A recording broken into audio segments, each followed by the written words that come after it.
ये बहुत हो गया कि पाकिस्तान बन गया। भैया पाकिस्तान बनाया था मनुवादियों ने।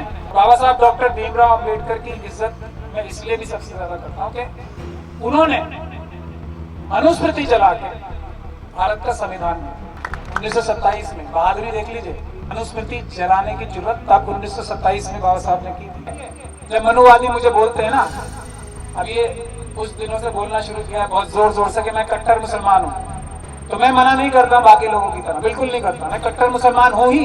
प्रभु ने बताया वो तो ढोल गवार शूद्र पशु नारी ये सब ताड़न के अधिकारी हैं, मतलब महिलाएं किसी भी समाज की हो वो तो पिटने की अधिकारी है ना मनुवाद के तहत। मुस्लिम कम्युनिटी के ऊपर ये जो मनुवादी ताकतें हैं हमलावर क्यों है? क्योंकि उनको मुस्लिम कम्युनिटी एक बड़ा खतरा, एक बड़ा दीवार नजर आती है। मनुवादी ताकतें जो है इस मुल्क की, इसको हिंदू राष्ट्र बनाना चाहती हैं। और जय भीम मुझसे पहले बोल चुके, वो मैं उनका शुक्रगुजार भी हूँ। और एक तरह से जो आखिर में बोलता है उसकी परेशानी ये होती है कि उसके कई दिल में जो तासुरात होते हैं वो दूसरे लोग बोल जाते हैं, तो फिर ये मलाल रहता है कि अब मैं बोलूँगा तो लगेगा कि ये इनकी बात चला रहे हैं।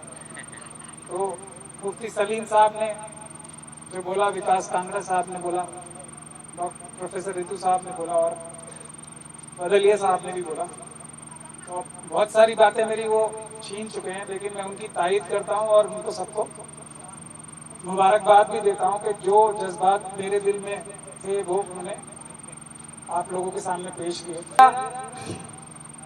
अगर ये दोनों जो राशिद शाहिद और दूसरे जो बेगुनाह थे उनके ऊपर जो मुकदमा चला, अगर आपने मेरी प्रेस कॉन्फ्रेंस उसके बाद की देखी होगी, प्रेस से जो मैंने इंटरेक्ट किया अगर वो देखी होगी, तो मैंने एक बात कही थी कि ये जो लोग हैं, ये जो मुल्जिमान हैं, खास तौर पे राशिद और शाहिद साहब जो मेरे क्लाइंट्स थे, ये मेवात के ही नहीं पूरे मुल्क के मजलूमों के हीरोज हैं, लीडर्स हैं।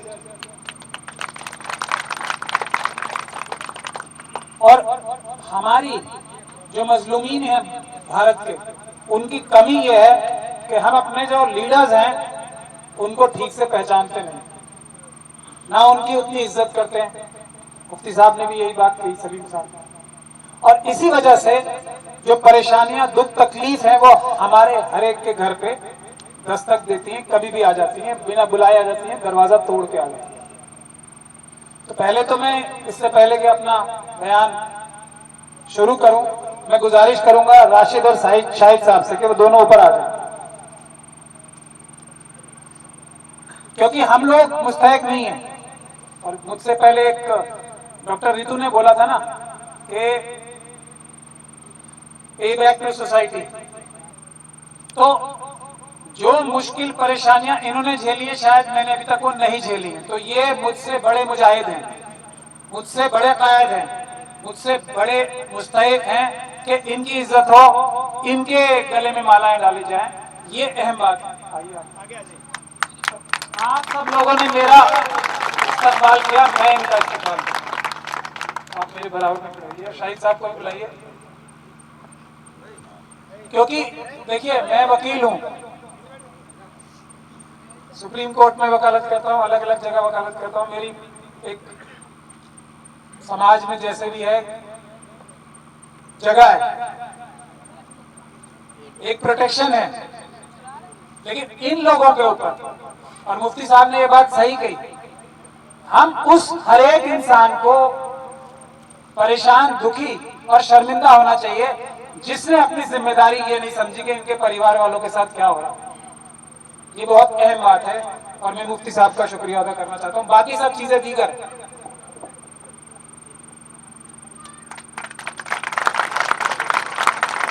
साथ ही रहना तो इनके हौसले से और इनके ऊपर कोई कम प्रेशर नहीं आया था। हमला था मेवात के ऊपर, हमला था मुस्लिम कम्युनिटी के ऊपर, और मुस्लिम कम्युनिटी की बहुत सारी जगहें ऐसी हैं जिसको चुन चुन के, जहां पे मजबूती है, उस पे हमले कर रही है मनुवादी मानसिकता, जो भारत को, ये दुनिया को पता होना चाहिए हीरो नंबर 1 कौन है, हीरो नंबर 2 कौन है, नंबर 3, 1 2 ये 3 में। उसकी वजह बता रहा हूं, हमारे पास बहुत सारी हिफाजतें हैं।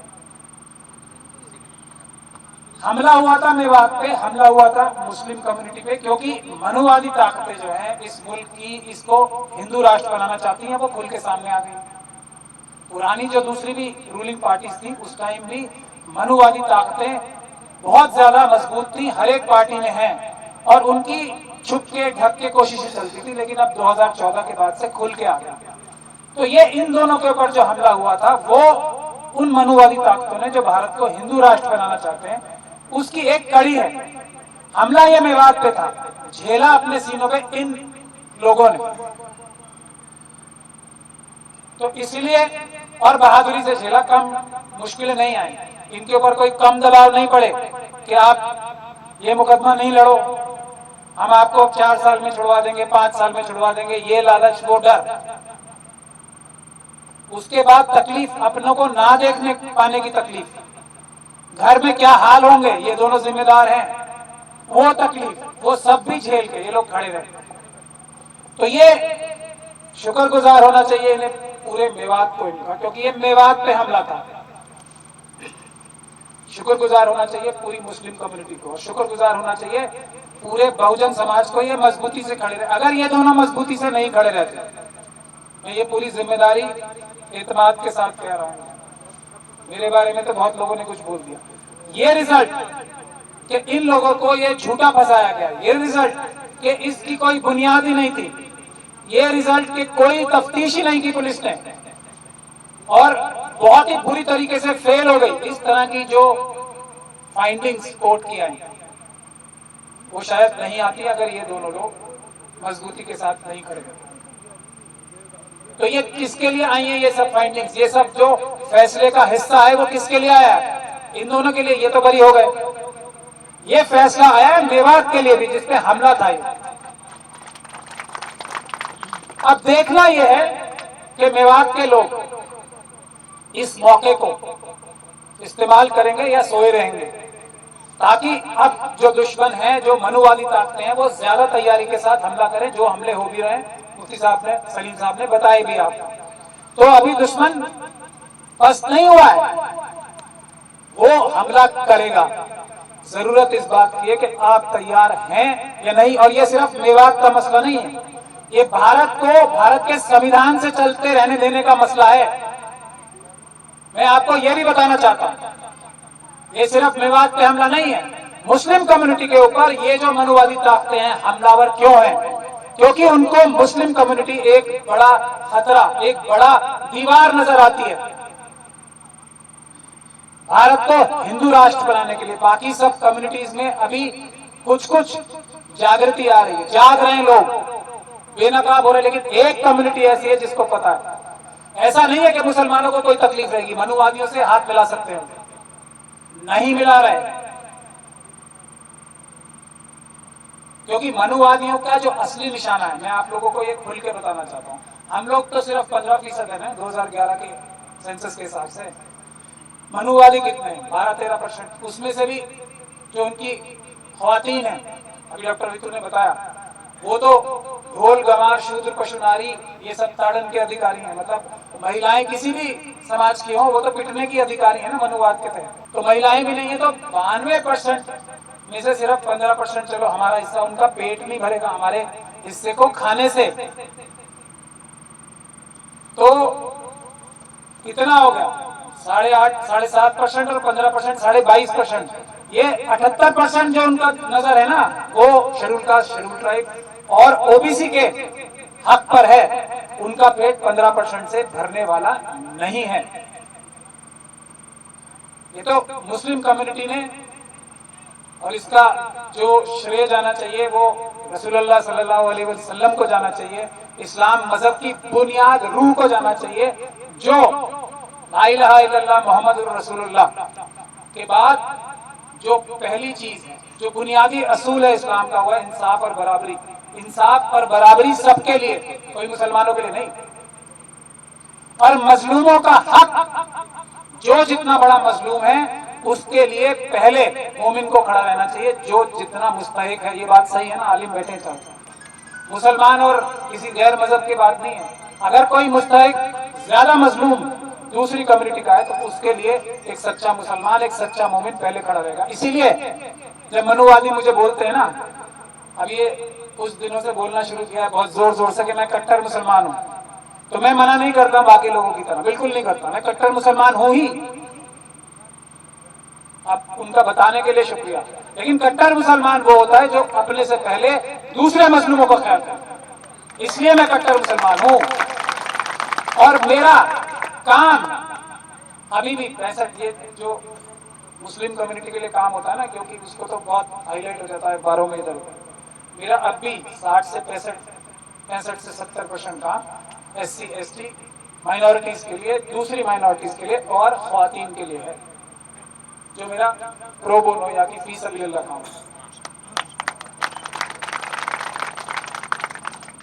तो अब जरूरत किस बात की है? मेवात से एक बड़ा खतरा यही नहीं है कि मुस्लिम गढ़ है, मेवात से खतरा यह भी है कि यहाँ के लोग बहादुर हैं। यहाँ बहुत बाबर को बोलते हैं ना, जिस बाबर के सामने कोई नहीं खड़ा रहता था, मैं तो खुल के बोलता हूँ, हसन खान मेवाती एक शख्सियत थी जो बाबर जैसे ज़हीन और जर्रार के सामने खड़ा रहा और रोके रखा। बाबर अगर किसी की इज्जत करता था तो हसन खान मेवाती और बाबर के सामने, ये बात साफ है, उस दौर में कोई नहीं खड़ा रहता था। तो ये अच्छी तरह समझते हैं मनुवादी, यहां में लोगों में वो हौसला और जुर्रत है। खनवा की लड़ाई में जितनी भी देर लड़ाई हुई, वो हसन खान मेवाती ने रोक के रखा था बाबर। अब जो लोग इस बात को नहीं जानते वो हिस्ट्री पढ़ लो। ये है लड़ाई, जंग में हार जीत होती है, बहादुरी का पैमाना अलग होता है, जहानत का पैमाना अलग होता है। तो आप लोग उस हसन खान मेवाती की विरासत हो, इसीलिए आपसे मनुवादी डरते हैं। तो आप लोगों को उठ खड़ा होना पड़ेगा अगर आप मेवात को नहीं पूरे मुल्क को बचाना चाहते हो। तो ये गुजारिश करने में आया हूं। और ये केस यहां से खत्म नहीं हुआ है, कि यहां से शुरुआत होनी चाहिए दो चीजों की। पहली कि इन दोनों के साथ जो ज्यादती हुई है, ये भारत के संविधान में इसकी इजाजत नहीं है, भारत के कानून जो है उसमें इसकी इजाजत नहीं है, और ये जुर्म है जो पुलिस वालों ने किया। तो और इनके जो ये इतने साल गुजरे हैं, एक तो पूरे मेवात की जिम्मेदारी है कि इनका अब तो हालचाल आके पता करें, इनका जो नुकसान हुआ है पिछले 8-9 साल में, उसकी भरपाई करने की कोशिश इज्तिमाई तौर पे करने की जिम्मेदारी पूरे मेवात की है, पूरे मुल्क के मुसलमानों की है। क्या वो जिम्मेदारी हम निभा रहे हैं? पहली बात तो ये, मुफ्ती साहब इस पर भी कुछ बोलना चाहिए। और ये सिर्फ इन दोनों के लिए नहीं है, बाकी जो बेगुनाह लोग फंसाए जा रहे हैं उनके लिए भी ये कार्रवाई चलनी चाहिए। ये जो झूठे मुकदमों में फंसाया जाता है, मैं इस पे अभी आऊंगा, लेकिन दूसरी कार्रवाई जो ये पूरे मेवात को जो बदनाम करने की कोशिश की गई, मेरी गुजारिश इल्तिजा आप लोगों से ये है, पूरे मेवात के लोगों से, आज यहाँ बहुत सारे सीनियर मेवात के लीडर्स आए हुए हैं, पूरे मेवात के सभी लोगों से मेरी गुजारिश ये है कि बैठें, एक जोड़ करें। ये पूरे मेवात की इज्जत पे हमला था, तो पूरे मेवात की इज्जत को करने के लिए भी एक मुकदमा पुलिस के खिलाफ करना चाहिए कि ये पूरे मेवात को बदनाम करने की जो साजिश थी वो एक्सपोज हुई है इस मुकदमे से, उसका कॉम्पेंसेशन और सरकार से माफी, और उन अधिकारियों के खिलाफ कानूनी कार्रवाई जिन्होंने ये झूठा मुकदमा बनाया। ये जरूरी है, ये दिफाई काम है। अगर हम ये लोग नहीं करेंगे ये दोनों काम, तो हमले होंगे और होते रहेंगे। और जो ये काम करने में कोताही बरतता है, अभी मुझे जो बोलने से पहले मेरी तारीफ की गई थी कि क्या चीज कहाँ नहीं बोलनी है और बोलनी है, तो मैं समझता हूँ शायद किसी खास मकसद से की गई थी, मैं उसका एहतराम करता हूँ। मैं एक बात कह के इस बात को यहां खत्म करूंगा, इस बात को जो मुझसे इशारतन कही गई थी बात, कि अगर इस्लाम और किसी की बुजुर्गी में से चुनना होगा तो हमारा फैसला साफ है, उसमें कोई भी कहीं भी किसी भी गलतफहमी में ना रहे। अगर सच्चाई और ईमानदारी इंसाफ में से किसी को चुनना होगा तो बुजुर्गी नहीं चुनी जाएगी, इंसाफ और बराबरी चुनी जाएगी। हमारी किसी से जाती इख्तिलाफात नहीं है। मैं हर एक उस बुजुर्ग के सामने ढाल बन के खड़ा रहने के लिए तैयार हूं और उसके जिंदाबाद के नारे लगाने के लिए तैयार हूं जो ईमान पे कायम है। और ईमान का सबसे बड़ा पैमाना आज यह है कि ये जो मुश्किल हालात हमारे मुल्क के ऊपर चल रहे हैं, कोई बुज़दिली का इशारा भी किसी हमारे कायद के मुंह से नहीं आना चाहिए। उससे हमारी आवाम जो एक से बढ़कर एक बहादुर है, एक से बढ़कर एक ज़हीन है, उस पर असर पड़ता है। बुजुर्ग उन्होंने भी कुर्बानियां दी हैं इस मुल्क के लिए, तंजीमों के लिए, वो हिस्सा थे तंजीमों का। तो हमें अपने बुजुर्गों को देख के चल के उनके मेयार तक तो हम शायद ना पहुंच पाए, लेकिन कोशिश तो रहनी चाहिए। जितने बहादुर, जितने ज़हीन, जितने ताकतवर वो लोग थे, उसके लिए हम कोशिश तो करें वैसा बनने की। ये मेरी इल्तिजा रहती है। तो आगे मैं ये कहना चाहता हूं कि ये मेवात का जो मसला है, अब मैं जनरली जो सब जगह एक बात कहता हूं, वो यहाँ आज मुझे मौका मिला है तो मैं यहाँ के लोगों से भी कहना चाहता हूं कि अपने मुल्क का जो निजाम है वो हमें समझ में आया क्या, ये हमें समझाया नहीं। हम लोग बैकफुट पे रहते हैं, खास तौर पे सभी ऑपरेशन क्लासेस। और बाबा साहब डॉक्टर भीमराव अंबेडकर की इज्जत मैं इसलिए भी सबसे ज्यादा करता हूं कि उन्होंने मनुस्मृति जला के भारत का संविधान दिया। और उस संविधान में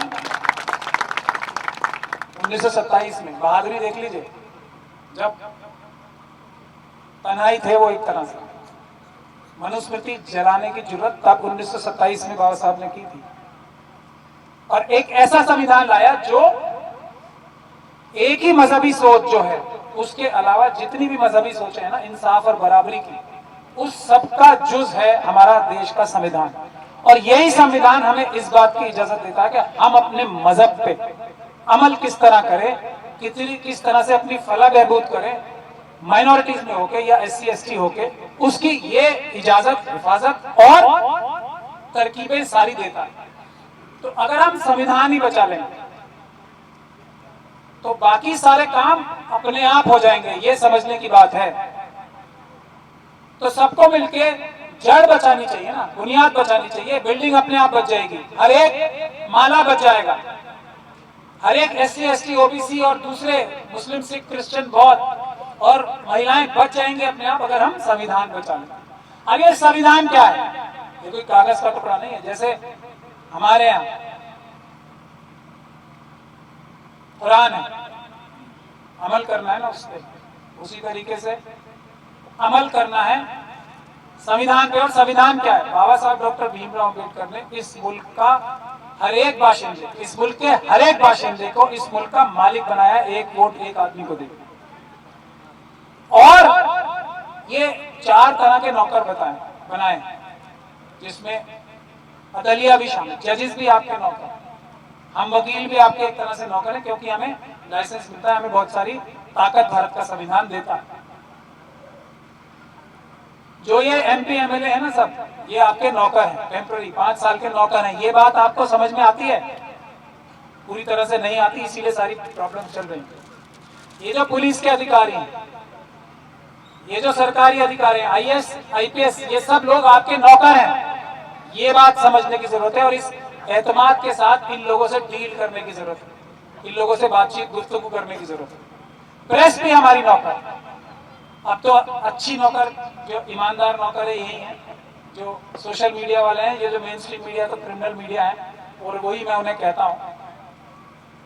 तो प्रेस भी, ये लोग भी जनता के नौकर, सुप्रीम कोर्ट के जज भी जनता के नौकर, प्रधानमंत्री जी कहते हैं ना प्रधान सेवक, वो एक ही बात सच बोलते हैं शायद, और वो है कि मैं प्रधान सेवक हैं ही।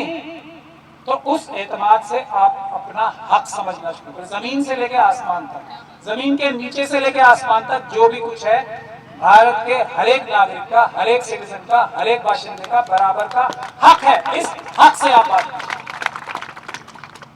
ये बहुत हो गया कि पाकिस्तान बन गया। भैया, पाकिस्तान बनाया था मनुवादियों ने। मनुवादियों ने, बाबा साहब, दो वजह थी पाकिस्तान बनने की। एक कि भारत दुनिया का सबसे ताकतवर देश ना हो पाए। अगर पाकिस्तान, बांग्लादेश आज हम एक होते तो दुनिया का सबसे ताकतवर मुल्क होता या नहीं होता?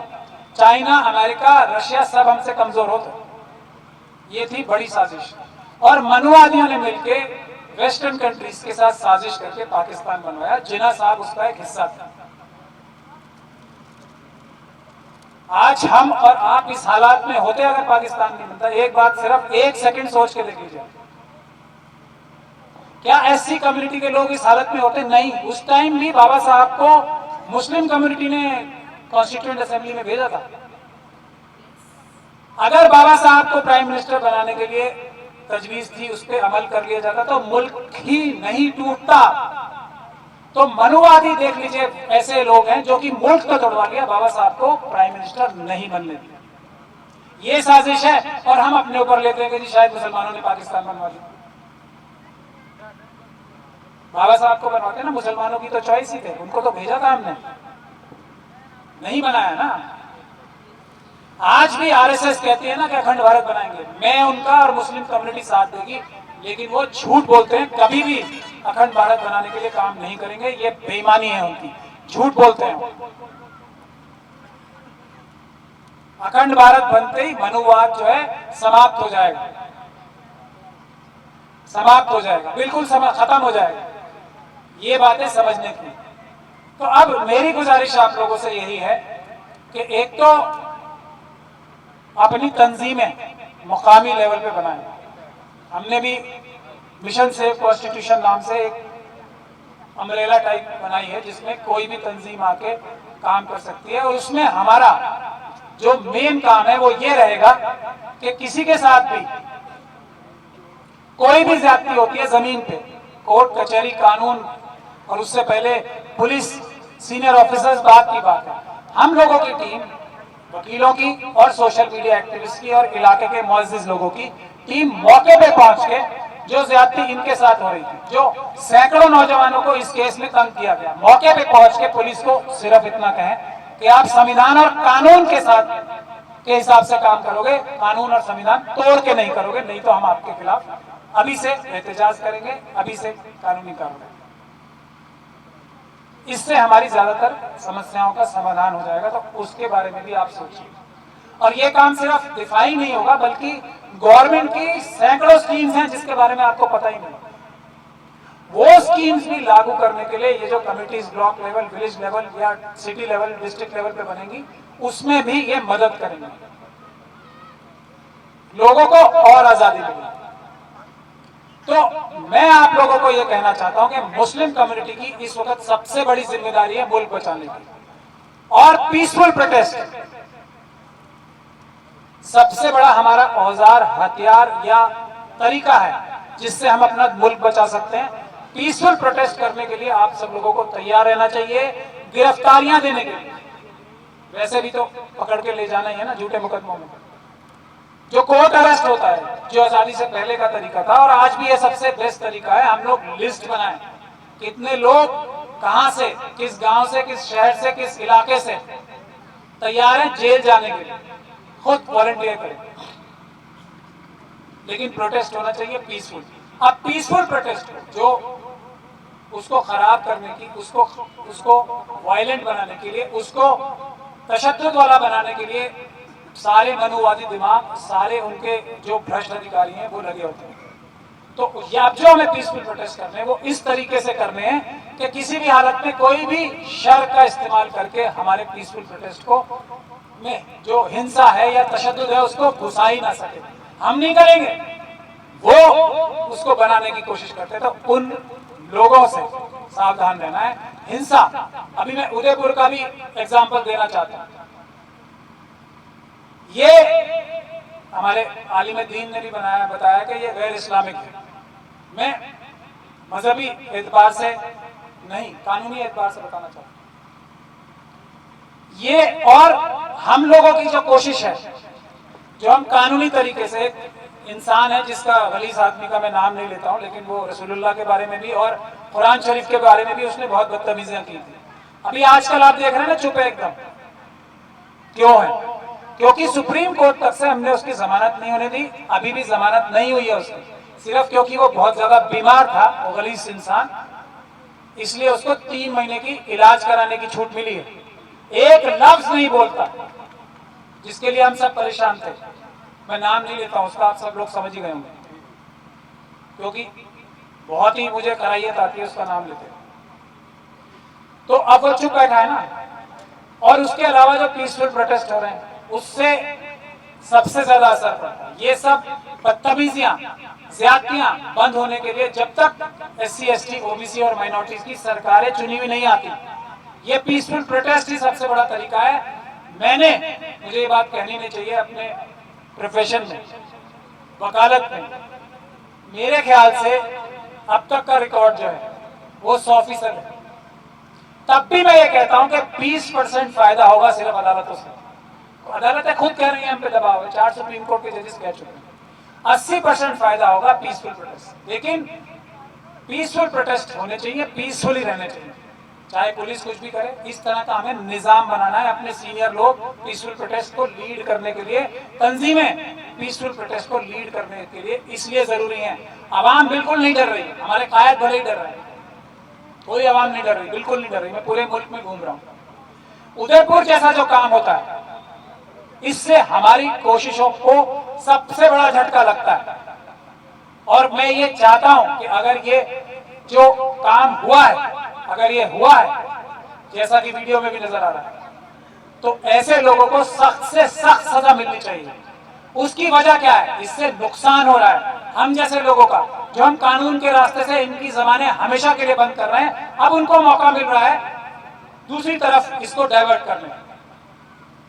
तो हमारे इंटरेस्ट में है सबसे ज्यादा ऐसे लोगों को सख्त से सख्त सजा मिले। और अमूमन मैं ये भी बात जिम्मेदारी के साथ कह रहा हूं, जो भी इस तरह के काम करते हैं, डायरेक्टली या इनडायरेक्टली उनके तार भी मनुवाद से जुड़े होते हैं, RSS से जुड़े होते हैं। समझ लीजिए, हम जीत रहे होते हैं कोई लड़ाई, कोई जद्दोजहद, ऐसा कुछ काम कर देते हैं जिससे हमें 10 कदम पीछे हटना पड़ता है। तो सबसे ज्यादा नुकसान उदयपुर जैसी कारनामों से हम जैसे लोगों का हो सकता है, जो कि मनुवाद को खत्म करने के लिए दिन रात मेहनत कर रहे हैं, और फायदा उससे कुछ नहीं है।